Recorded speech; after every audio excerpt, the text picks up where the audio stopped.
Good afternoon, good evening, everyone. Good evening. Thank you for joining us today for this important discussion on countering extremism and anti-Semitism in Europe. My name is Shannon, Seban, and I serve as Executive Director for European Affairs at the Combat Antisemitism Movement. And today we will have the honor to discuss an important topic, which is the rise of extremism in Europe, whether it is political or religious, and what's the link between extremism and anti-Semitism across Europe. We are witnessing, in fact, a deeply troubling trend abroad, like anti-Semitism and extremism across Europe. And what we can see is that anti-Semitism is not only increasing in frequency, but also becoming more normalized in political discourse, social media spaces, and public debate.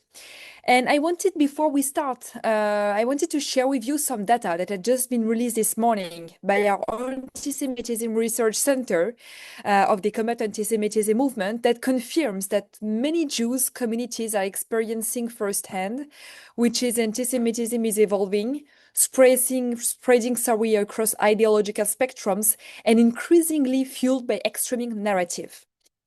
To give you some figures before we start, like the past week, 133 incidents have been recorded across Europe, anti-Semitic incidents recorded.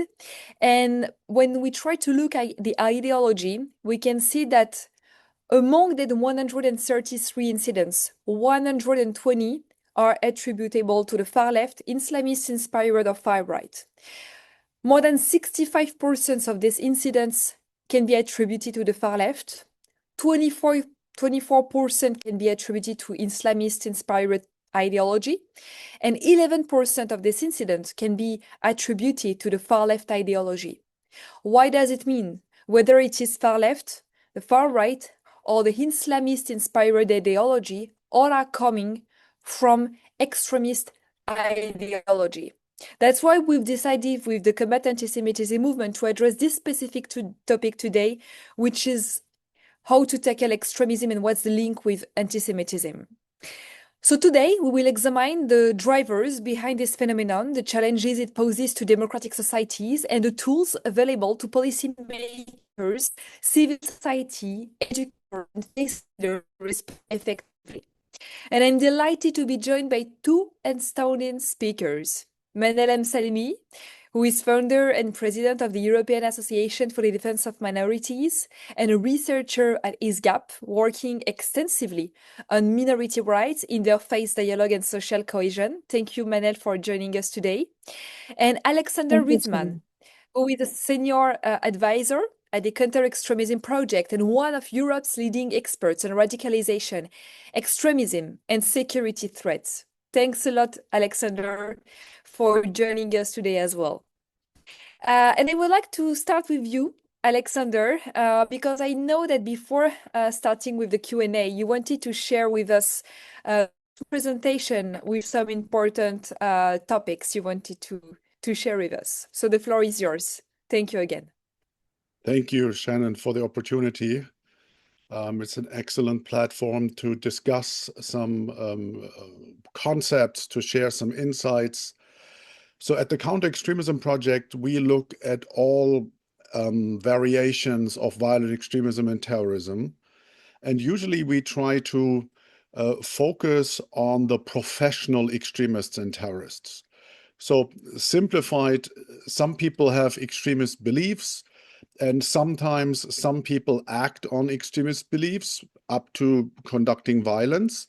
But there are also professional extremists that are like us right now, maybe in a webinar, where they are discussing the next strategy, discuss fundraising, operational challenges, and disruption measures that have been put forward by policymakers or prevention practitioners, and how to adapt what they're doing. And this logic, this methodology is also what we are applying to anti-Semitism. We all remember where we were on October 7.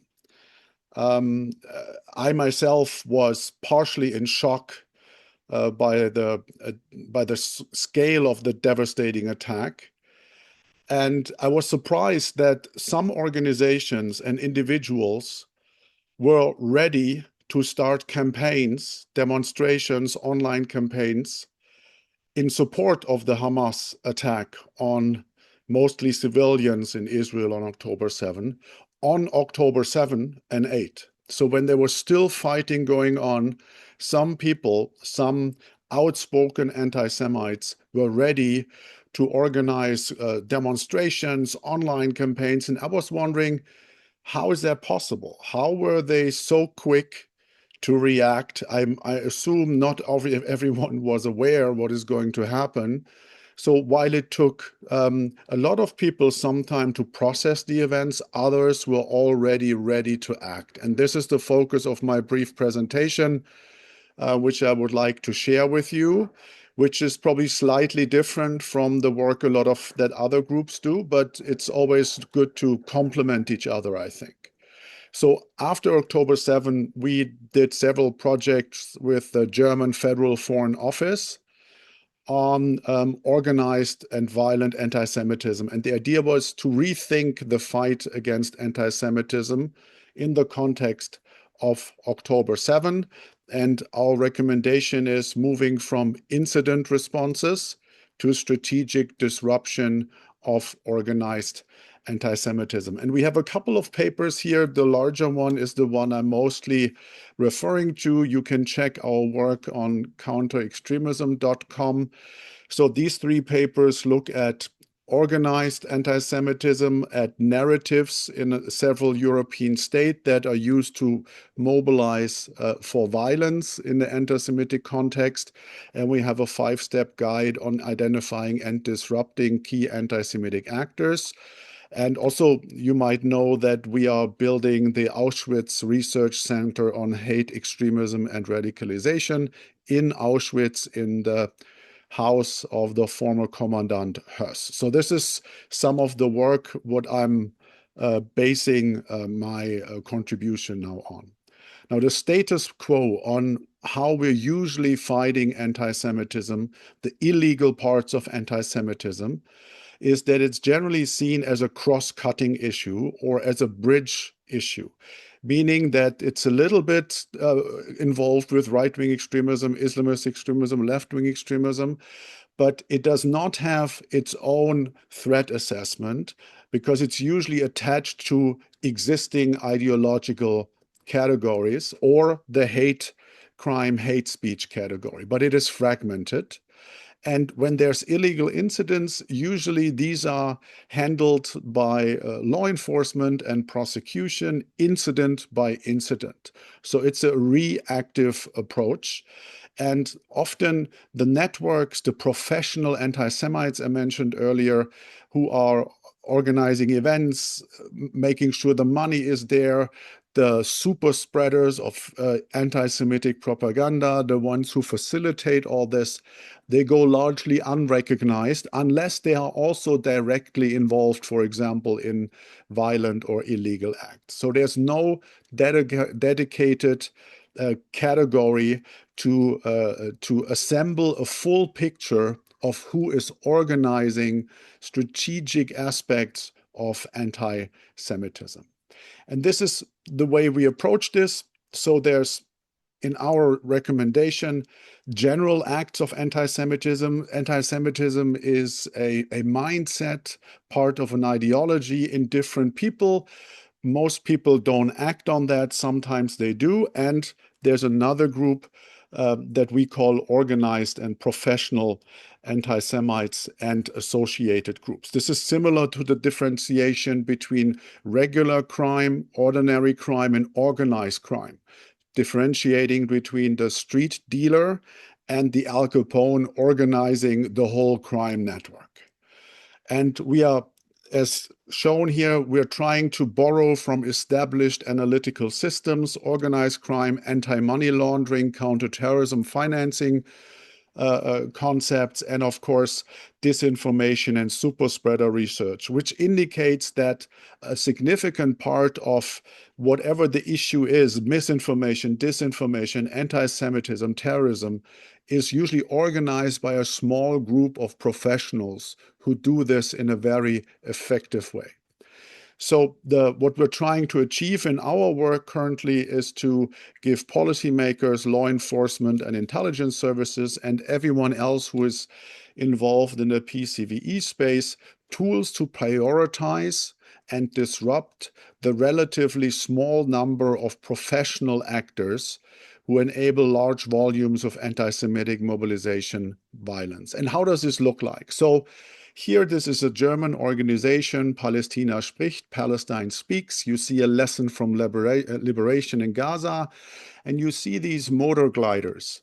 These are the motor gliders that were used to go over the fence between Gaza and Israel and to predominantly kill participants in the Nova Music Festival, which you see to the right. So when was this published? On October 8th. You see here the slogan "From the river to the sea." There's a controversy discussion if this is considered like calling for violence, for genocide against the Jewish people. But if it's, of course, published during an ongoing terrorist attack, because they were still fighting on October 7, and in the context of showing the tools of terrorism, this is a clear indicator, right? So this will help if someone tries to prioritize content and assess how relevant this is. This is definitely a good indicator. And then you see a network of groups who are behind this.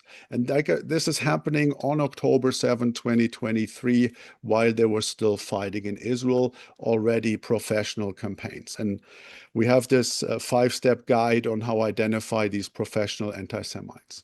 And one of the key organizations is Samidun Masar Badil as a case study. This person here, Charlotte Cates, is active in Samidun, which has been designated or dissolved in different European countries and in the US for its support of terrorism. It's a subsidiary of the Palestinian Front, People's Front for the Liberation of Palestine, PFLP. And then another network is around Masar Badil, which has events in Germany, in different countries, France, Netherlands, and so on. So this is a network within a network. There's a lot of organized anti-Semitism here. We salute October 7 is justification, glorification of terrorism, which is illegal in several states. So to make this a little clearer, maybe these anti-Semitic key actors or organized anti-Semites could be separated in 4 categories. The professional propagandists who organize the strategic communications online and offline, the professional organizers and fixers who arrange for logistics, venues. A lot of the demonstrations where Hamas and other terrorist actors were glorified, justified, were organized by the same network of people. So not every participant of such a demonstration where the attacks are glorified is automatically a violent extremist supporter, but the organizers most likely are, right? So then we have the professional financiers, enablers who make sure that the money flows.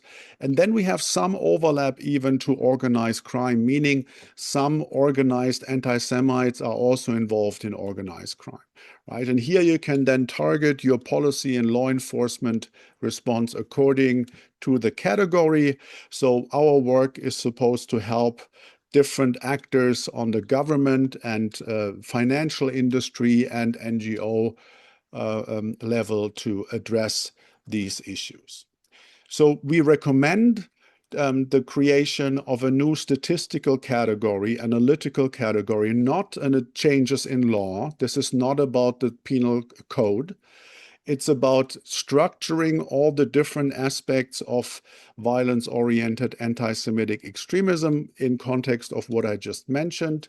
So activities of individuals or groups who commit violent acts, support violence in different ways, right? We're not limiting ourselves to the people who conduct the attack. It includes calling for it, legitimizing, supporting, and so on, anti-Semitic attacks. And this is a definition which is also close to the IRA definition, the second part. And such a category would not create, as mentioned, a new criminal offense. It would support authorities to tag, prioritize, connect, and escalate cases, like make a more comprehensive picture of who is organizing a violence-oriented anti-Semitism across different branches of government. So there would be 4 potential gains if such a category would be implemented: for intelligence and analysis, seeing transnational links, helping with prioritization, which is a huge issue for anyone who works in public service. There's so much to do. How do we prioritize our activities?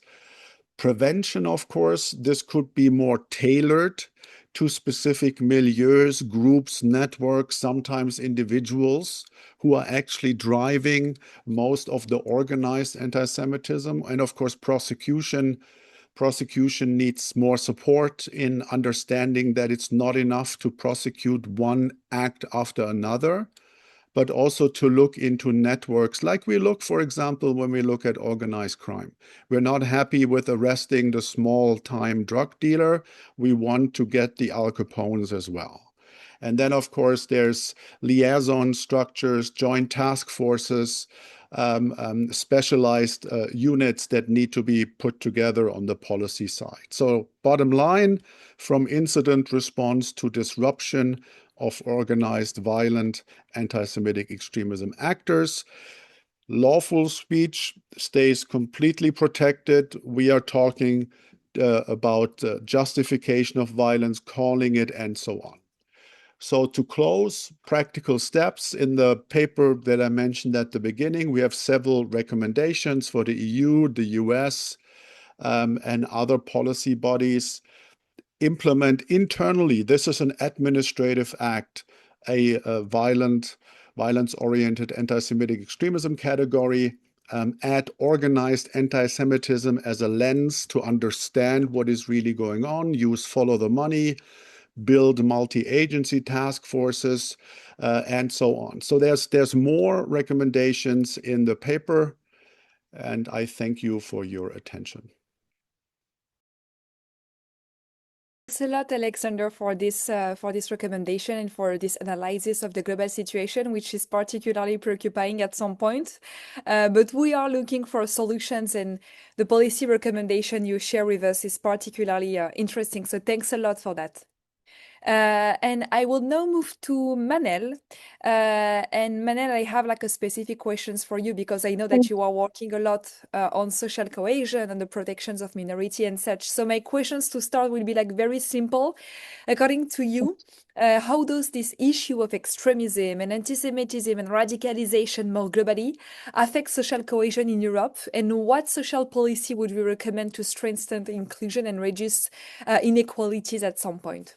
So what will be your analysis of the situation and what recommendation will you offer on a more global point of view? Thanks a lot. Thank you so much, dear Shannon. Thank you, Combat Antisemitism Movement, and thank you, Alexander, everyone for following us today, and thank you for the invitation. So my name is Manel Msalmi. As you mentioned, I'm the president of the European Association for the Defense of Minorities, and we have been working for so many years now to raise awareness regarding women and minorities in conflict zones, mainly in MENA and also South Asia, and support women and minorities, Jewish and Christian minorities, especially regarding the rise of extremism, anti-Semitism, and hate speech. So I believe, as you mentioned, from the very beginning, the rise of anti-Semitism and the rise of hate speech in connection to far left and far right, and especially the rise of Islamism, which is a very alarming danger now in Europe and in America, in the West in general, but also in Muslim countries. If you speak to Muslim people, secular and especially intellectuals, you'll find that they are really fighting for secular values against Islamists and the rise of extremism in Islamism. So I believe that any kind of discrimination is a sign of weakness in this society in terms of dialogue and cohesion. And anti-Semitism anti-Semitism is a form of racism. In this time, we exclude anti-Semitism from dialogue and we ignore the anti-Semitic incidents. We show fragility and a lack of understanding, empathy, as well as solidarity between the different ethnic and religious communities. There is a rising fear among even other minority groups and women speaking openly about the rise of anti-Semitism, especially after October 7th, which shows the lack of dialogue between the different human rights advocates and the lack of solidarity, which engenders a lack of social cohesion. In reality, every group is busy with its own agenda, issues and struggles, fighting and forgetting that targeting the Jewish community is also targeting every group and minority group, as well as ethnic and religious group. And today, this is just the beginning. As you mentioned, the rising of Islamism and the rising this connection between the far left and Islamism is targeting not only the Jewish community today, but also targeting a lot of other religious and ethnic groups, and it's a series of discrimination and discriminatory acts against women, minorities, and also a reminder that we are all humans and we should stand together against all forms of hate and discrimination. And today, I believe that what we witness in universities, especially in Europe, in France, in Belgium, in the UK, but also in America, this propaganda targeting young people with wokeism, with leftist propaganda, which is very, very close to the anti-Semitism, not only anti-Zionism, but also anti-Semitism is very dangerous.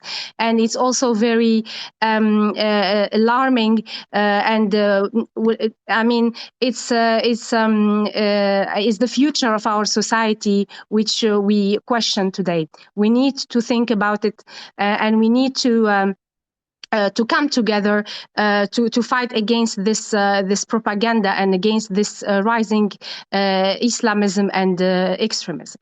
Thank you.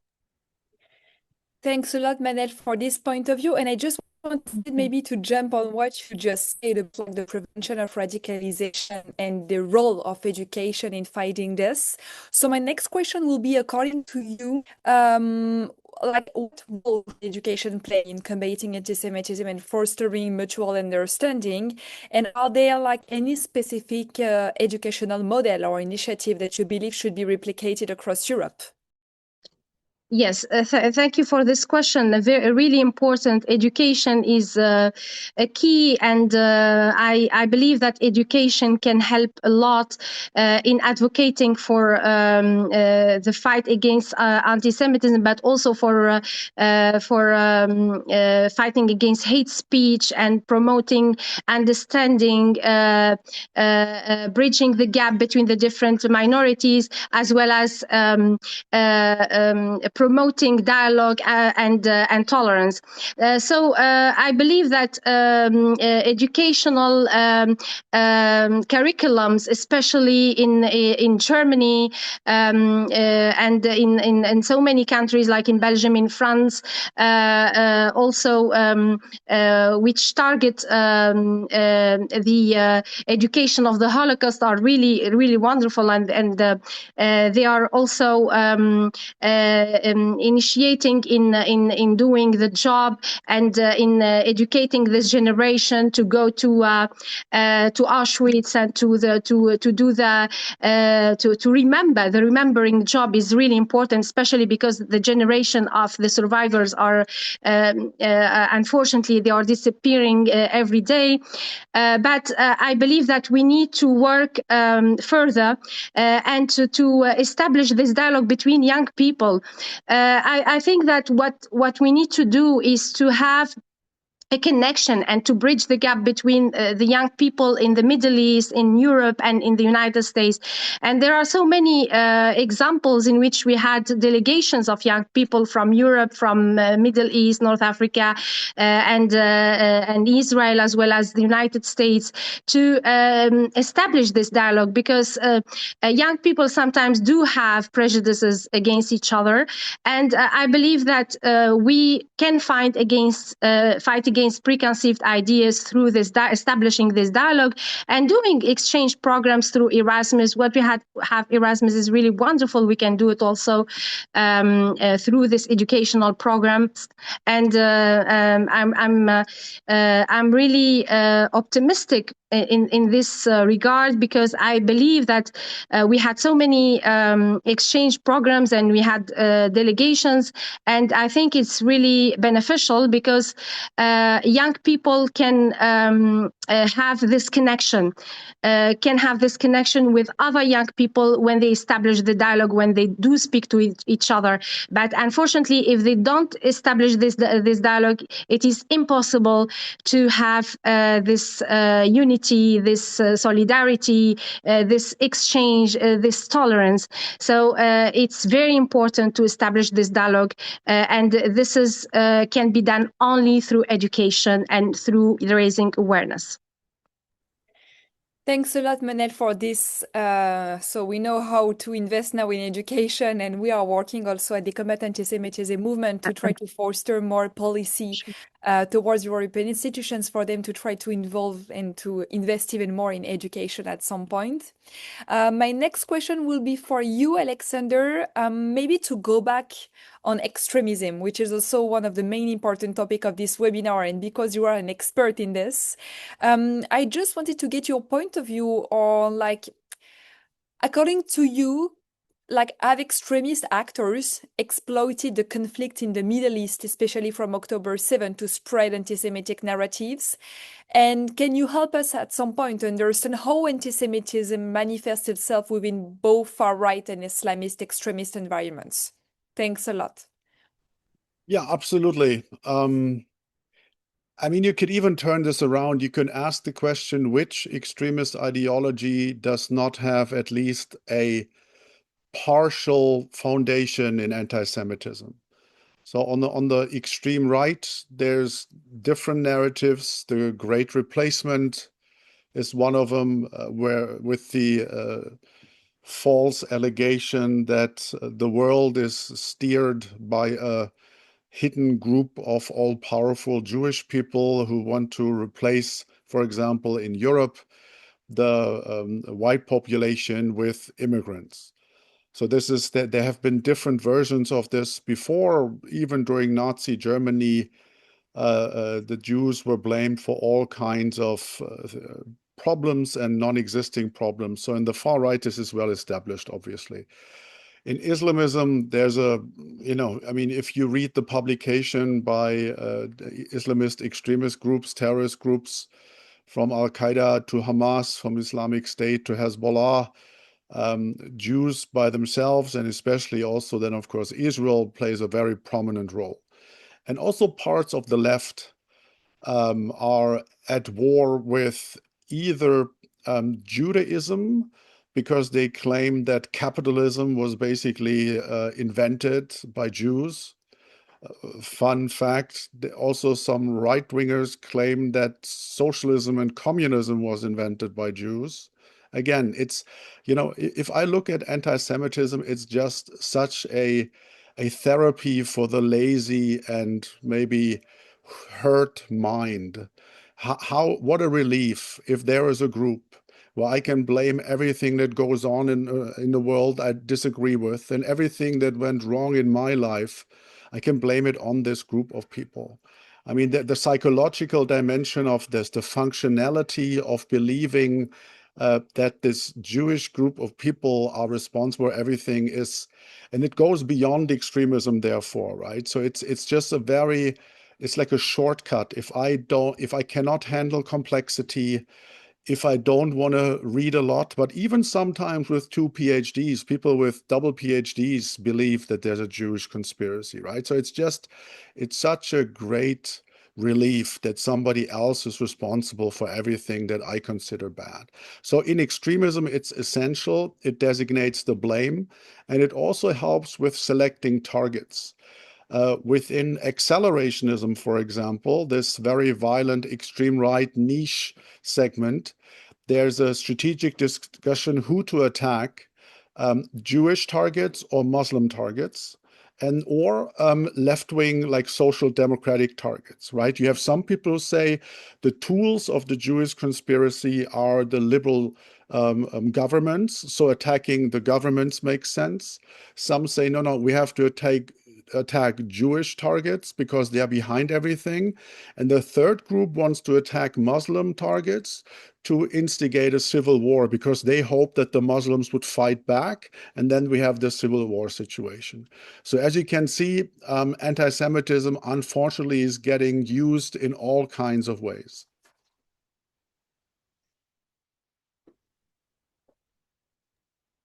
Thanks a lot for that, Alexander. I'm just looking right now at the question that we may have from the audience, and I suggest that maybe we can have one question from Robert.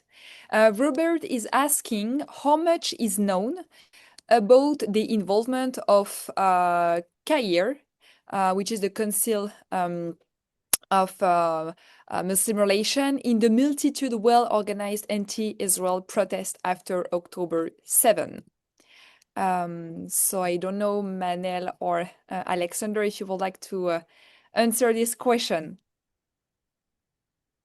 I mean, all I can say quickly is that some of it is well known and documented. Of course, we would have to talk specifically what kind of activities in which country, but CARE definitely would fit into the framework that I would lay out, justifying further investigation and then checking if there's any illegal activity next to the anti-Semitic, if there is concrete evidence in some cases, right? So the idea is really to look at these actors as professional anti-Semites who get up in the morning to spread anti-Semitism and in some cases glorify or support terrorism. So we're looking at what they're doing here, but we're also looking, are they paying their taxes properly? Are they receiving government subsidies? When they host events, are they following the regulation? So it would be a proactive engagement with groups like CARE and others. This is part of the concept that I was talking about. Yes, indeed. CARE, as you mentioned, it has connections to some countries and foreign countries and regions like Al Jazeera. You know, some channels have connections and have propaganda, and these kind of organizations do have connections with some foreign countries. So of course, we need more investigation, more, let's say, proofs. The same like the flotilla. So after so many investigations, I mean, there were proofs that there are fundings behind the flotilla, which has connection to some organizations in relation to foreign countries. So I believe, as Alexander mentioned, there should be more digging into these issues. And of course, after digging, I mean, some proofs can be found. And of course, we can find out why is these kind of organizations are operating and are also raising, I mean, are pushing for more anti-Semitism and more hate towards the Jews in Europe and in America also. Yeah, absolutely. You're right.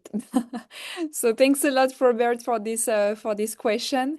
I just wanted maybe to move to another topic, because when we think about extremism, then we think about radicalization. And today, in our society in 2026, we also think about online radicalization. And my next question will be the following. According to both of you, Manel and Alexander, how are social media platforms contributing to the spread of anti-Semitic narrative, extremist propaganda? Why is this question? Because we recently released an important study by our Anti-Semitism Research Center, the ARC, by CAM, revealing that we do have some social media platforms such as TikTok, Instagram, and such that are like promoting anti-Semitic contents. One of the studies that has been recently released proved that, for example, TikTok was generating fake AI rabbi, generated like fake rabbi generated by AI that were like promoting anti-Semitic narratives. And when it comes to Instagram, we created 2 accounts, fake accounts kind of, that were like following accounts of wellness, health and such. And we realized that Instagram algorithms were redirecting these accounts toward anti-Semitic contents. So that means that we are now facing an online radicalization on the one side, but also like some enemies that are becoming algorithms from social media platforms that are like nurturing and spreading and promoting anti-Semitic content. So my questions would be the following: how can we counter this extremism and anti-Semitic narratives that are like promoted by social media platforms?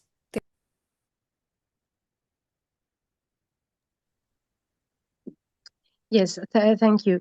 There is a disinformation campaign. We have witnessed a big disinformation campaign during right after October 7th, and also after the war between Russia and Ukraine. Also after Iran war. So we have always this disinformation campaign, and also this targeting of the Jewish community, anti-Semitic attacks, etc., and always this propaganda on TikTok, on Instagram, on especially targeting young people. And I mean, it's a hidden anti-Semitism. It's not really very clear. So it's like showing, as you mentioned, the rabbi thing, or it's a fake AI. And sometimes it's also conspiracy theories, etc. To fight against this, of course, we need education. We need to raise awareness in the classroom with teachers about how to use internet, how to use artificial intelligence. But also we need to raise awareness about the use of social media, about the use of artificial intelligence, about how to use information, how to detect disinformation and misinformation. Because unfortunately, young people nowadays don't know the difference between information and disinformation, and they have always fake news on the media, and they share it. Every day, and they sometimes don't even question the source of information. And with ChatGPT, artificial intelligence, etc., they don't have the time to do it. So I think here comes the role of education, to raise awareness and to teach young people the use of social media platforms, and also artificial intelligence, as well as disinformation, misinformation, and conspiracy theories as well. And unfortunately, fighting against this conspiracy theories and anti-Semitic propaganda, as well as not only anti-Semitic, sometimes also anti-Western views, also anti-nationalist views. Yes, hating your country, your own country, hating the West, hating.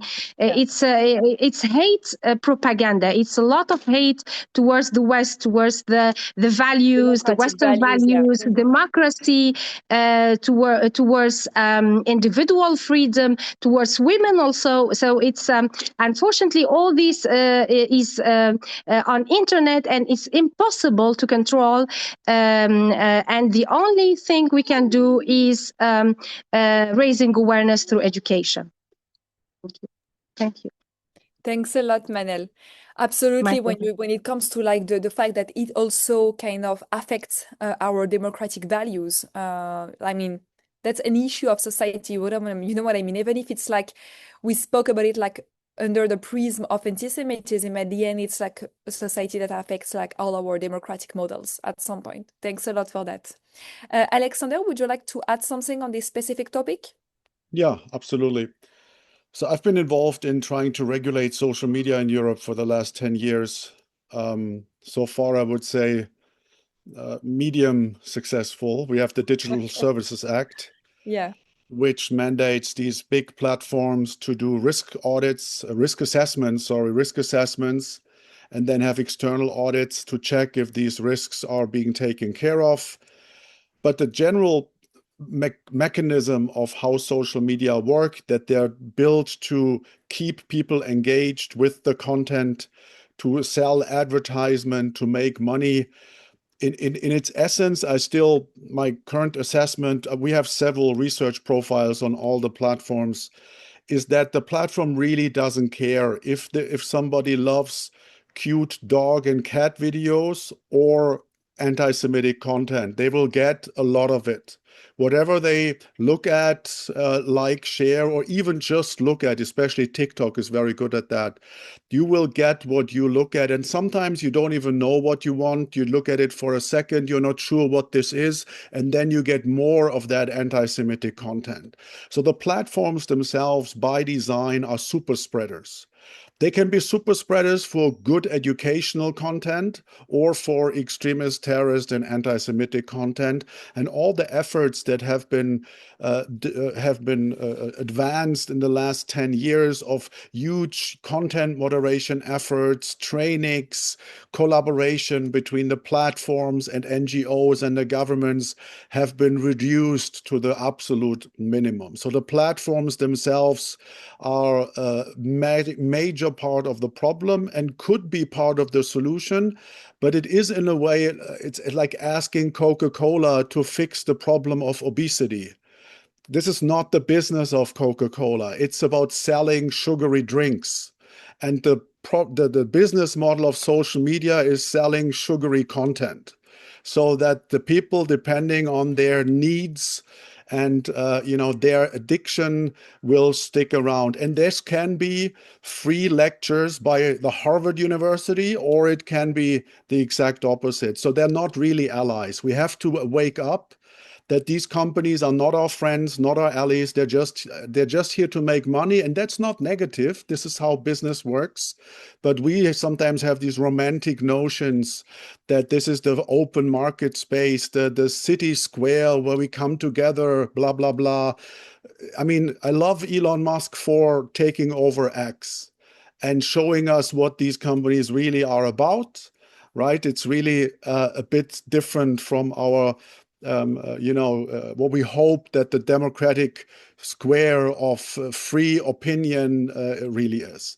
Having said that, there's also organized super spreaders who spend a lot of time on strategy, content. So differentiating between like an individual or a small group that is posting some illegal or harmful content and professionals who do nothing else is really a strong recommendation in our work. Again, there's organized anti-Semites and, let's say, hobby anti-Semites.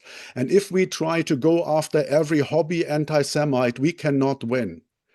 If we go effectively after organized professional anti-Semites, we might at least cut off some of the heads of the snake, so to say, for a period of time. All we are doing is an ongoing engagement with this threat. There's no scenario in the future where there's no anti-Semitism or other kinds of hatred, right? It's just how are we best equipped of addressing it and tackling it and disrupting it.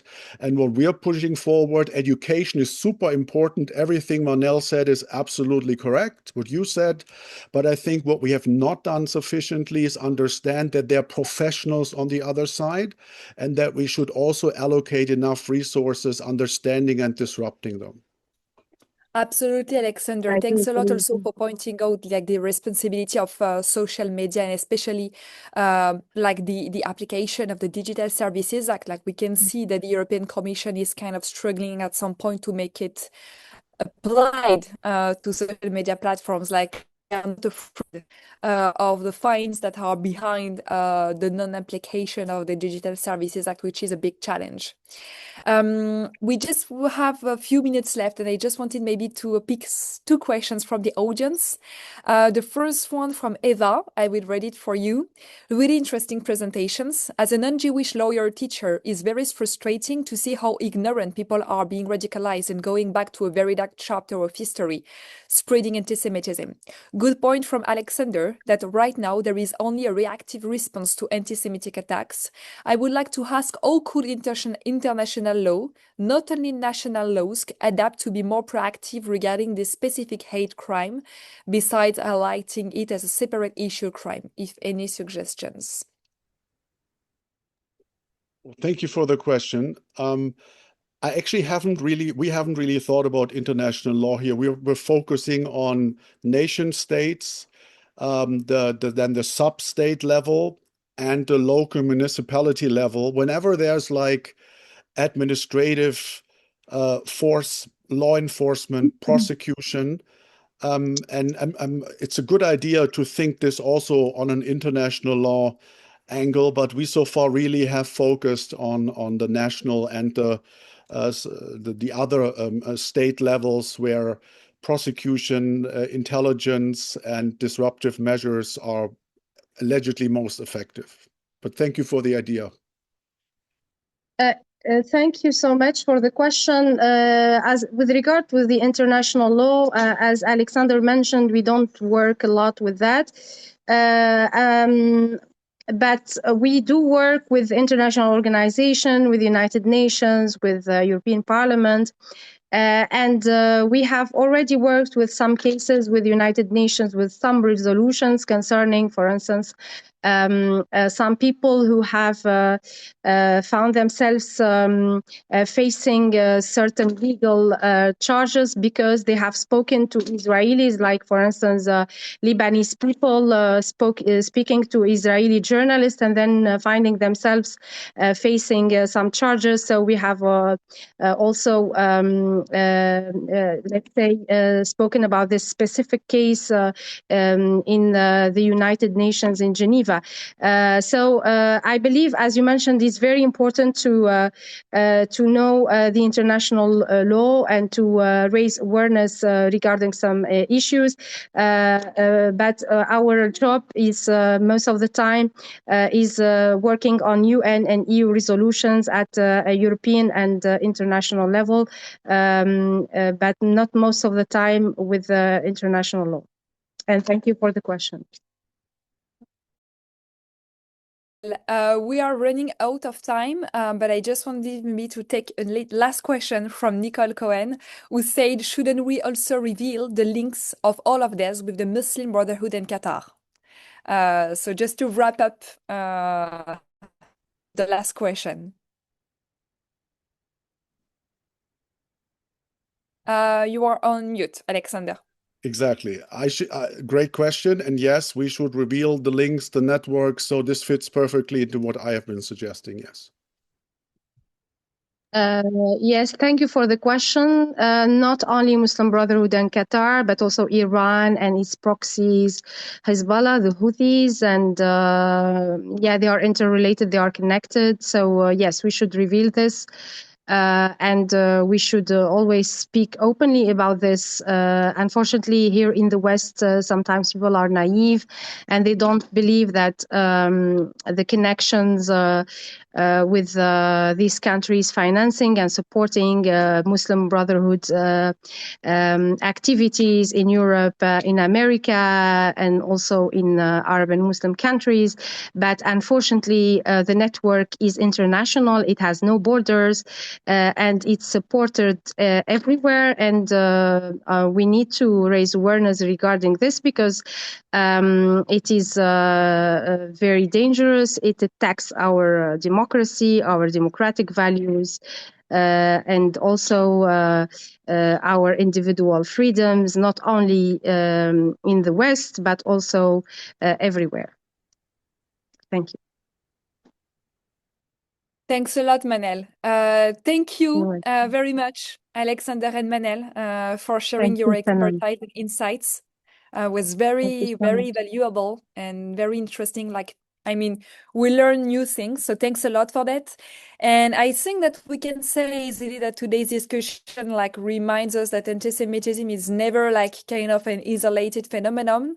It is often a warning signs of broader democratic erosion, extremism, and social self-fragmentation. And I just wanted to thank you to everyone who joined us today. The webinar will be available with a replay and published on our YouTube channel. We look forward to continuing this important discussion with you and through the work of the Combat Antisemitism Movement. And if you have any suggestion, please feel free to write over to our team. Thanks a lot. Let's keep fighting anti-Semitism, extremism, and any kind of racism and discrimination. And have a nice evening, all. Thank you so much. Have a nice evening. Thank you. Bye.